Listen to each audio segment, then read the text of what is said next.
Hey guys, gonna read some more to you today from this wonderful history book. I'm almost done my reading. Up until tomorrow. I have history again. Tomorrow's Wednesday, and I have a quiz, so I have to finish my reading. I'm on page 294 and 295. And got to finish reading up to 309, so it's exciting. So last time we talked about the Constitution a bit. I can't remember exactly what we read, but we were talking about that, talking about the Constitution and limits of the Constitution, and then things about the time, about the things at the time about how slaves weren't really as equal as regular people. Which is something we all know, and the absence of women, meaning that women were not really included in everything. And then we got into anti-federalists versus federalists. Just doing a quick little recap. We talked about when the states ratified the Constitution, which is when they became states. So Delaware was the first, and that's why it's called the first state. Yeah, so it was pretty interesting, pretty cool. Fast forward. We are in about 1793, around this time, or somewhere around there. And the first political parties have been created: the Federalist Party and the Democratic Republicans. And the Federalists, they did not like the idea of just anyone being able to vote and being able to run the country by an absolute democracy, because they felt like the people who could vote, the regular everyday people, were not really making the best decisions and not really trustworthy. They didn't want that. They wanted people who were wise to make the decisions, not just everybody. The Democratic Republicans, on the other hand, wanted everyone to be able to. They wanted democracy. They wanted everyone to be able to vote, and they wanted things to be run. They weren't afraid of things being run by the public, by the everyday person. And there's a war that's broken out called the French Revolution. I think it's the French Revolution. Yeah. And the French were kind of inspired by America, and they were fighting for their freedoms and stuff like that, and they were doing this and that. And Thomas Jefferson, who was a Democratic Republican, who was opposed to Alexander Hamilton. There's a big thing that happened between Alexander Hamilton and Thomas Jefferson, and Hamilton created the bank, the United States Bank of the United States, and Jefferson was like, "What the heck are you doing? This was not in the Constitution. You can't make a bank. We can't have a countrywide bank. It wasn't in the Constitution, So he was super against it, and he was just like, "What the heck? You can't just do this. This is not okay." So Thomas Jefferson and Alexander Hamilton are fighting each other. They do not like each other, and Alexander Hamilton is a Federalist, and Thomas Jefferson is a Democratic Republican. The Democratic Republicans sided more with some of the South, the agriculturalists in the South, because I might be wrong about this, but I think it was Thomas Jefferson that did. But basically, Alexander Hamilton was he was pro-industry. He was trying to get things going in the country, right? And other people were like, "Whoa, you can't just do that." And Thomas Jefferson was one of them. He was like, "I'm not a big fan of that. I want, because most of the economy was run by the agriculture, and which is heavily from the South." And anyway, there's been a lot of controversies going on between the North and the South a bit, and Thomas Jefferson and Alexander Hamilton. And Alexander Hamilton was in charge of one of George Washington's 3 departments. There's a Department of State, the Department of something, I forget, and then the other one was the Department of the Treasury. And Alexander Hamilton was in charge of the Department of the Treasury, and Thomas Jefferson was not really liking the direction of a lot of things. So cut to the French Revolution, this stuff's going on, and George Washington, president at the time, who gets elected a second term unanimously, which is freaking amazing. It's amazing. George Washington is balanced, and he's just like, dude, you know, this is just crazy. We're not gonna be doing this kind of stuff, you know. He's like, because some people were like, well, who are you gonna side with? It's the French Revolution. Who are you gonna side with? You know, and the Federalists, I believe, the Federalists were taking the side of the Brits, actually, and the Democratic Republicans led by Thomas Jefferson, were taking the side of the French revolutionaries. And George Washington was like, dude, we cannot afford to take a side at all. We need to just hold our ground and just be normal, guys. So if both you guys can just take a minute and just chill the heck out, that would be freaking great. You're making life hard for me. I didn't want to be president at all. And now look at me. I'm in here and I'm trying to keep things together with you clowns running around. That's what George Washington was saying, you know, basically. So that was going on. So yeah, it's a crazy time. So anyway, let's see here. I'll read these last couple paragraphs because they'll really help kind of put things into perspective. They'll help clear things up based off of what I just got done saying, and they'll also lead us into where we're going next. Hamilton and Jefferson agreed that entering the conflict would be foolish. Hold on. Let's see. Let's start a little earlier than that. Let's see. The European War tested the ability of the United States to remain neutral in world affairs. Both France and Britain purchased goods from America, and each sought to stop the other from trading with the United States, even if it meant attacking U.S. merchant ships. As Washington began his second term in 1793, he faced an awkward decision. By the 1778 Treaty of Alliance, the United States was a perpetual ally of France. Americans, however, wanted no part of the war. They were determined to maintain their profitable trade with both sides, although most 90% of U.S. imports came from Britain. Hamilton and Jefferson agreed. Wow, they actually agreed about something. That's cool. Hamilton and Jefferson agreed that entering the conflict would be foolish. Where they differed was in how best to stay out. Hamilton wanted to abandon the military alliance formed with the French during the American Revolution because it had been made with a monarchy that no longer existed. Jefferson preferred to use the alliance with France as a bargaining point with the British. In the end, Washington took a wise middle course. See, this is what he had to do. On April 22nd, 1793, he issued a neutrality proclamation that declared the United States friendly and impartial toward the belligerent powers, and warned U.S. citizens to remain neutral. Instead of settling matters, however, the neutrality proclamation brought to a boil the ugly feud between Jefferson and Hamilton.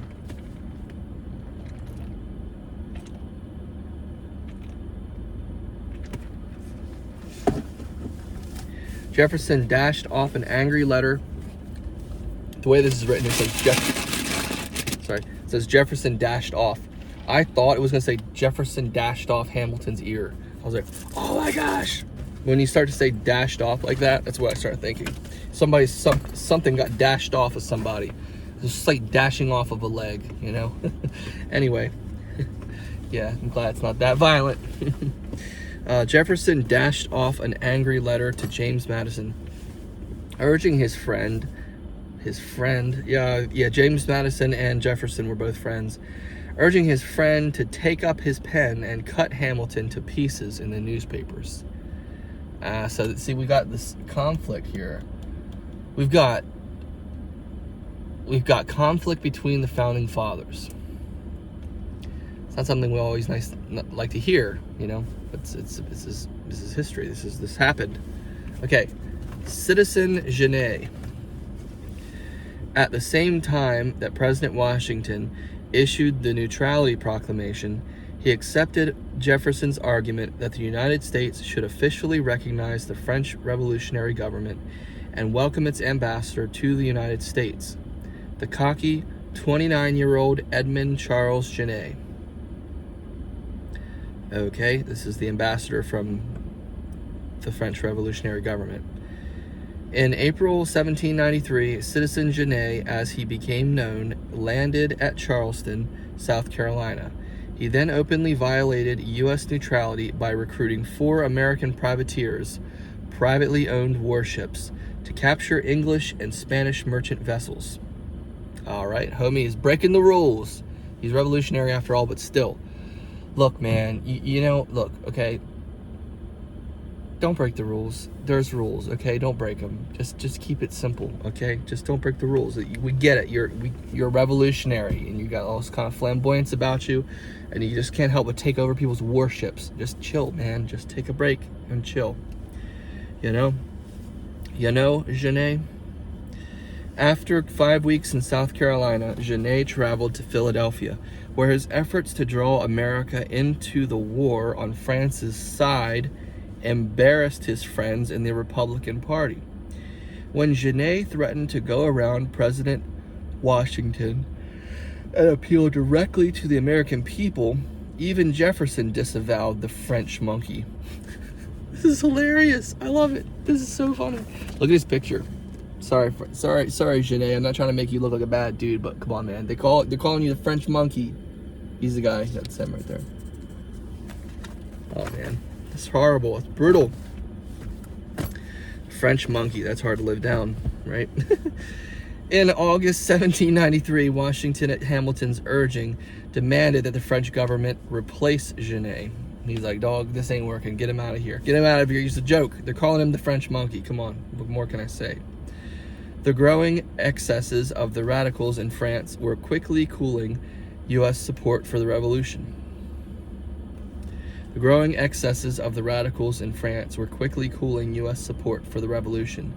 Jefferson, however, was so disgusted by his feud with Hamilton and by Washington's refusal to support the French that he resigned as Secretary of State at the end of 1793 and returned to his Virginia home, eager to be rid of the hated occupation of politics. Thomas Jefferson is dipping. He is dipping right now. Vice President Adams greeted Jefferson's departure by saying, "Good riddance." Okay, there you go. Homies are working together and they hate each other. President Washington felt the same way. Oh, snap.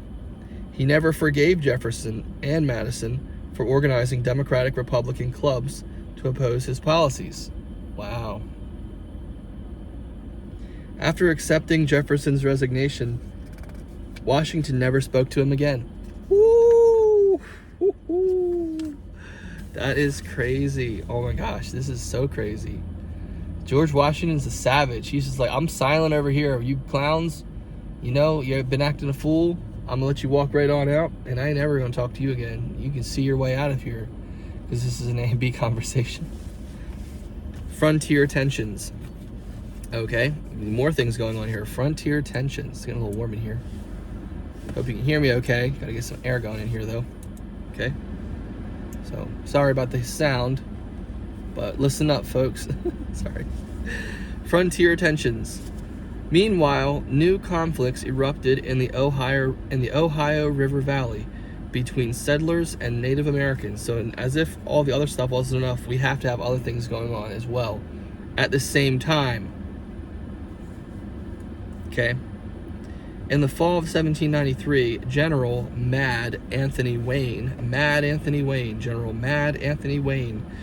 led a military expedition into the Northwest Territories Indian Country that sparked what became known as the Northwest Indian War, a conflict that arose after the British transferred the Ohio Country to the United States. The Native Americans living in the region insisted that the British had no right to give way to give away ancestral tribal lands. As pioneers moved into the Northwest Territory, the various Indian nations formed the Western Confederacy to resist American settlement. Okay, very interesting. In August 1794, the Western Confederacy of some 2,000 Shawnee, Ottawa, Chippewa, Delaware, and Potawatomi warriors, supported by the British, attacked General Wayne's troops and their Indian allies in the Battle of Fallen Timbers along the Michigan-Ohio border. Interesting. Very interesting. Sorry. The American soldiers defeated the Indians, destroyed their crops and villages, and built a line of forts in northern Ohio and Indiana. The Indians finally agreed to the Treaty of Greenville, signed in August 1795, by which the United States bought for $20,000 most of the territory that would... We're reading this sentence again. The Indians finally agreed to the Treaty of Greenville, signed in August 1795, by which the United States bought for $20,000 most of the territory that would form the state of Ohio and the cities of Detroit and Chicago. Interesting. $20,000 for all of that. Okay, next section, Jay's Treaty. During 1794, the British efforts to incite Indian attacks on American settlements along the western frontier threatened to renew warfare between old enemies. The Treaty of Paris, 1783, that ended the Revolutionary War, had left the western and southern boundaries of the United States in dispute. In addition, as England and France engaged in warfare on land and sea, British warships violated international law by seizing hundreds of U.S. merchant ships sailing for French ports. Their crews were given the terrible choice of joining the British Navy, a process called impressment, or being imprisoned. Okay, you join us or you're going to jail.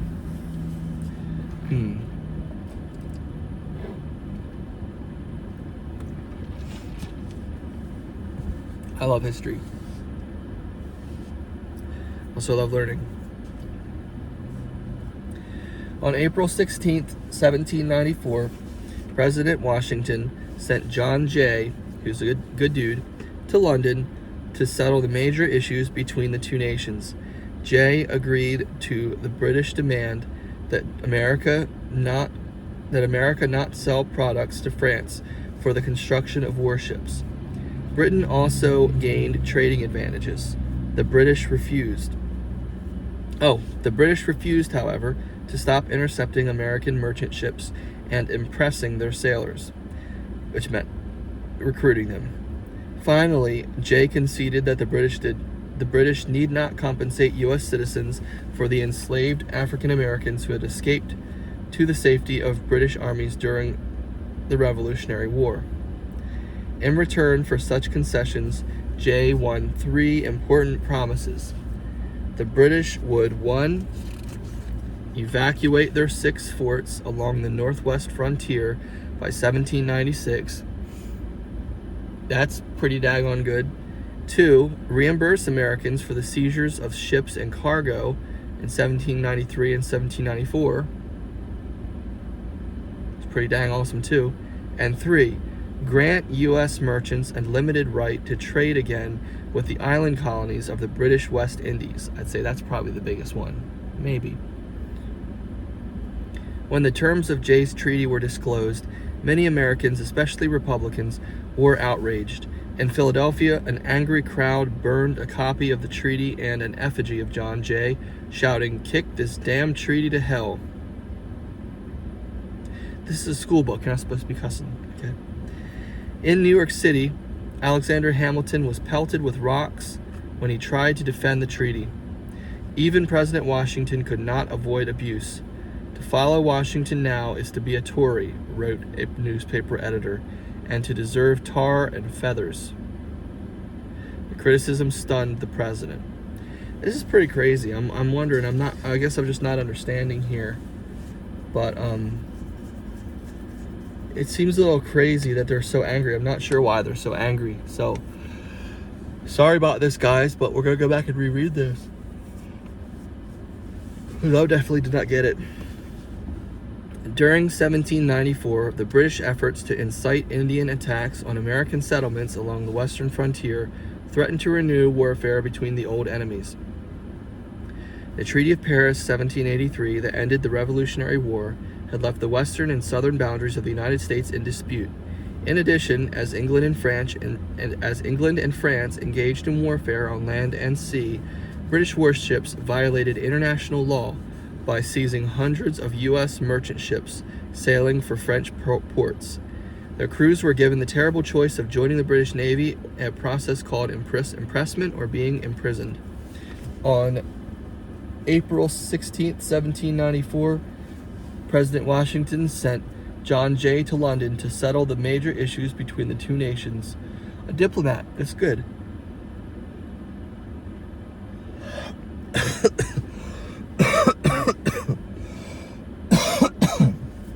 Excuse me. Jay agreed to the British demand that America not sell products to France for the construction of warships. Britain also gained trading advantages. The British refused, however, to stop intercepting American merchant ships and impressing their sailors. Finally, Jay conceded that the British need not compensate U.S. citizens for the enslaved African Americans who had escaped to the safety of British armies during the Revolutionary War. In return for such concessions, Jay won three important promises. 1. The British would evacuate their 6 forts along the northwest frontier by 1796. 2. Reimburse Americans for the seizure of ships and cargo in 1793 to 1794. And 3. Grant U.S. merchants a limited right to trade again with the island colonies of the British West Indies. When the terms of Jay's treaty were disclosed, many Americans, especially Republicans, were outraged. In Philadelphia, an angry crowd burned a copy of the treaty and an effigy of John Jay, shouting, "Kick this damn treaty to hell." In New York City, Alexander Hamilton was pelted with rocks when he tried to defend the treaty. Even President Washington could not avoid abuse. To follow Washington now is to be a Tory, wrote a newspaper editor. A Tory is a British person, basically. Is a slanderous word for British people, basically. Saying it Benedict Arnold in a way, it's like a slur. Yeah, slur kind of. That's what a newspaper editor wrote. Follow Washington now is to be a Tory, and to deserve tar and feathers, which is a bit much. I'd say that's it's a bit extreme, guys. You should stop with the tar and feathers. Okay, stop. The criticism stunned the president. The wildly unpopular treaty deepened the division between Federalists and Republicans, aka Democratic Republicans. Jefferson dismissed the treaty as an infamous act that conceded too much to the British. The uproar over Jay's treaty created the greatest crisis of Washington's presidency. Some called for his impeachment. Wow, big deal. Yet the president decided that the proposed agreement was the only way to avoid another war with Britain, one that the United States was bound to lose. Interesting. I understand not wanting another war. 100%. Okay. In 1795, with Washington's support, Jay's treaty barely won the necessary 2/3 majority in the Senate. Some 80% of the votes for the treaty came from New England or the Middle Atlantic states. 74% of those opposed were Southerners, most of them Jeffersonian Republicans. While weary of partisan squabbles, Washington had given the young nation a precious gift, the gift of peace. No other leader could have pushed the controversial treaty through Congress. Very interesting and awesome. All right, moving on. Next subject. The Whiskey Rebellion. I'm interested about this. I wonder what this is, the Whiskey Rebellion. The Washington administration faced another challenge in the backcountry when frontier farmers launched the so-called Whiskey Rebellion of 1794. Alexander Hamilton's 1791 tax on distilled spirits had ignited resistance among cash-poor farmers throughout the western frontier. Liquor made from grain or fruit was the region's most valuable product. It even was used as a form of currency. Wow. Americans, men, women, and children, drank whiskey at all hours of the day and night. That's funny. Oh, just imagine that, right? Back in the days, back in the good old 1790s, right? Everybody was getting turned every day, all hours of the day. Even Johnny, our 4-year-old at home, is turned up. Everybody's drinking whiskey left and right. Crazy. Could just imagine that? That's so interesting. Everybody's just like wild and drunk all the time. Just imagine that. That's just the way of life. Everybody's just drunk all the time. Everybody, the kids, the women, everybody. That's crazy. That's so crazy. Just turned up. All right, very interesting. Drank whiskey at all hours of the day and night. That's what happens. And yeah, you daggone right we're going to tax that liquor, because look, you guys can't even handle it. You guys are gone crazy. You guys the whole town is drunk. The whole town is drunk. Okay? That's a problem. When efforts to repeal the tax failed, many turned to violence and intimidation. All right? Beginning in September 1791, angry groups of farmers, militiamen, and laborers attacked federal tax collectors and marshals. In the summer of 1794, the discontent exploded into rebellion in western Pennsylvania.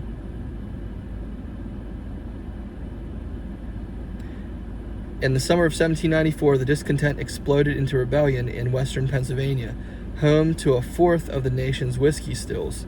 A mob of angry farmers threatened to assault nearby Pittsburgh, loot the homes of the rich, and set the town ablaze.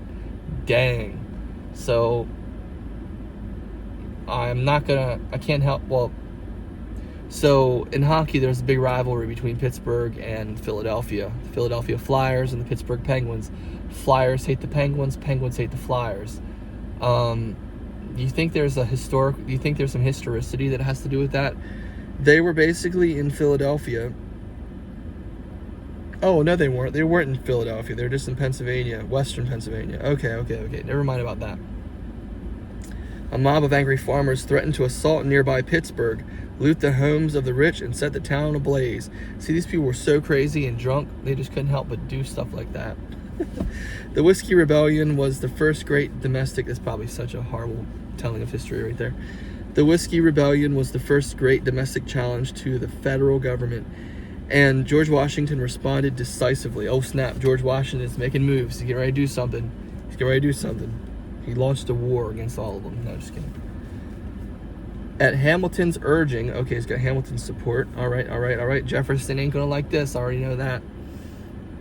Washington ordered the whiskey rebels, enemies of order, to disperse by September 1st, or he would send in the militia. You guys got to get out of here, or we're going to shoot you, okay? We're going to shoot you if you don't leave, so get out. When the rebels failed to respond, oh, snap. Okay.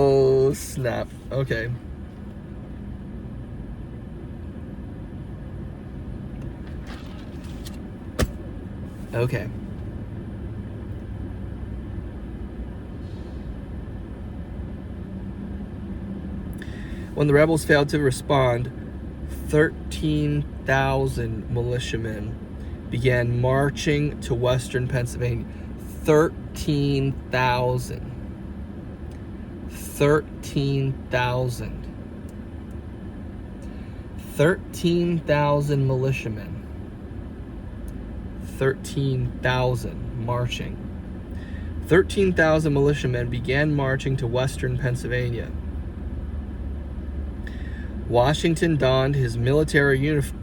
Oh, snap. You done messed up now. You have messed up. You have now messed up. Washington is getting into his gear, man. He's getting into his gear and he ain't playing around. This is for real. Washington donned his military uniform and rode on horseback to greet the soldiers. Yeah, to greet them. Okay. The huge. I thought it was saying to greet the rioters or whoever they were, the risky rebels, right? Whiskey rebels. The huge army commanded by Virginia's governor Henry Lighthorse Harry Lee panicked the rebels, who vanished into the tree. No, into the hills. They all jumped into a tree. Who vanished into the hills. 2 were sentenced to hang, only to be pardoned by President Washington because he's a fair and just and good president. He's George Washington, aka he's the best guy ever. He cannot tell a lie, right? Yeah. The show of force led the rebels and their sympathizers to change their tactics. Rather than openly defying federal laws, they voted for Republicans, who won heavily in the next Pennsylvania elections.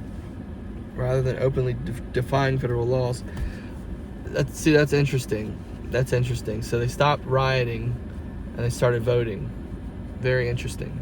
Very interesting. All right. You guys want to do the next one or not? Do you want to keep going?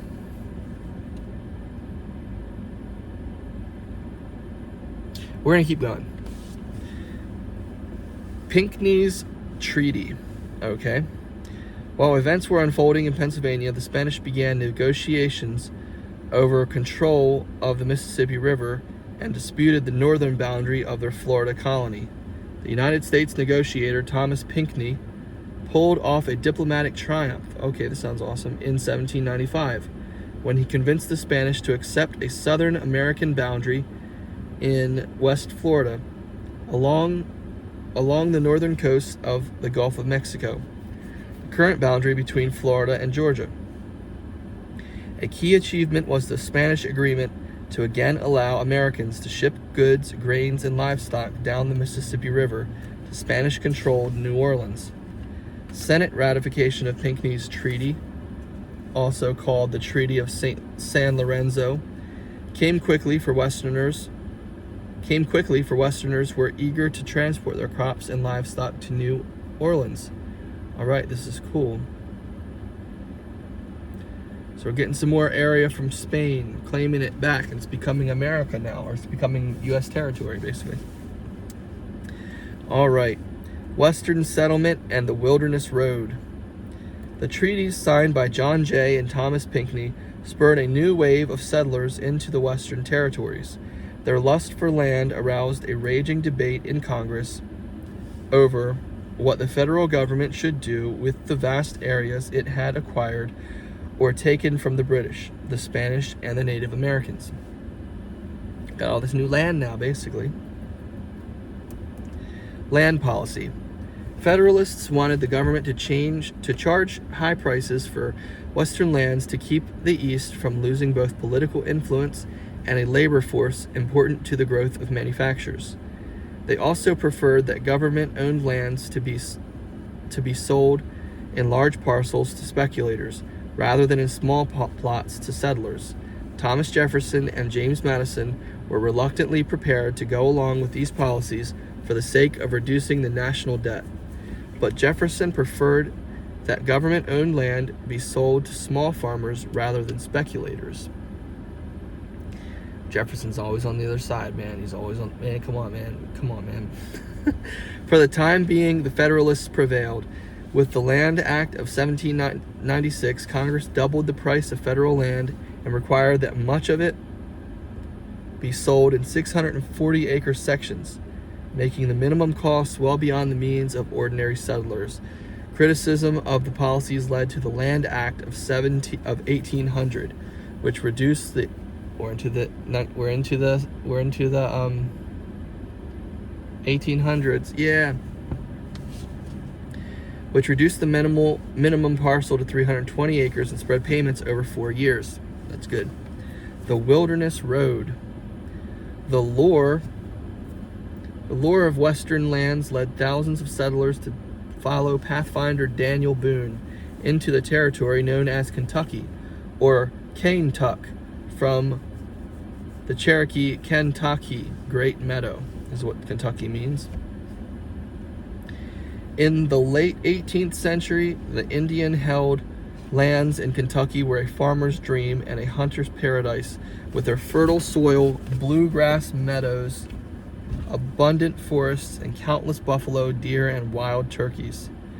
Born of Quaker parents on a small farm in 1734 in central Pennsylvania, Boone was a dead-eye marksman by the age of 12, who became an experienced farmer and an accomplished woodsman. After hearing numerous reports about the lands over the Appalachian Mountains, he set out in 1769 to find a trail into Kentucky. He discovered what was called the Warrior's Path, a narrow foot trail. I have a friend, Brother Newton, if you know him, who's related to Daniel Boone, if I'm not mistaken. After hearing numerous reports about the lands of the Appalachian Trails, he set out in 1769 to find a trail into Kentucky.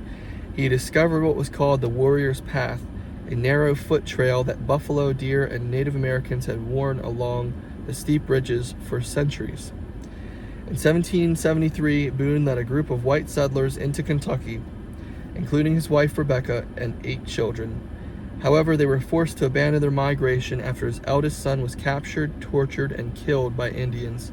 Son of a gun, to say the least. 2 years later, Boone and 30 woodsmen used axes to widen the 208-mile-long Warrior's Path into what would become known as the Wilderness Road, a passageway that more than 300,000 settlers would use over the next 25 years. At a point where a branch of the Wilderness Road intersected with the Kentucky River, near what is now Lexington, Boone built the settlement of Boonesboro. In 1780, Daniel Boone. In 1780, Kentucky was divided into 3 counties, and integrated into the state of Virginia. In 1792, it became a separate state. A steady stream of settlers, mostly Scots-Irish migrants from Pennsylvania, Virginia, and North Carolina, poured into Kentucky during the last quarter of the 18th century. The pioneers came on foot or horseback, often leading a mule or a cow that carried their tools and other possessions. Near a creek or spring, they would buy a parcel or stake out a claim and mark its boundaries by chopping notches into witness trees. The pioneers grew melons, beans, turnips, and other vegetables, but corn was the preferred crop because it kept well and had so many uses. Ears were roasted and eaten on the cob, and kernels were ground into meal for making mush, hominy, grits, and hoe cakes, or Johnny cakes. Hoe cakes and Johnny cakes. Pigs provided pork, and cows supplied milk, butter, and cheese. Many frontier families also built crude stills to manufacture a potent whiskey they called corn liquor.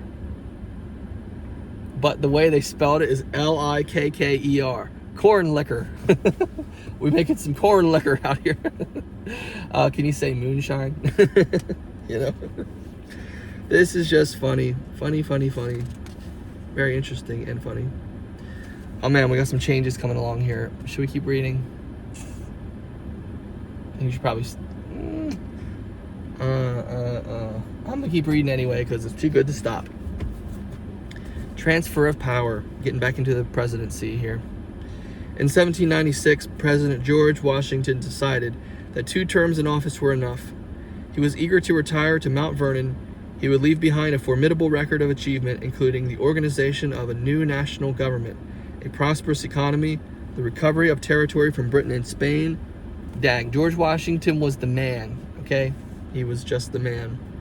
A stable northwestern frontier and the admission of 3 new states, Vermont in 1791, Kentucky in 92, and Tennessee in 96. Of the 9 presidents who were owners of enslaved people, he alone would be free. He alone would free them upon his death. Interesting. So he freed his slaves when he died. Very interesting.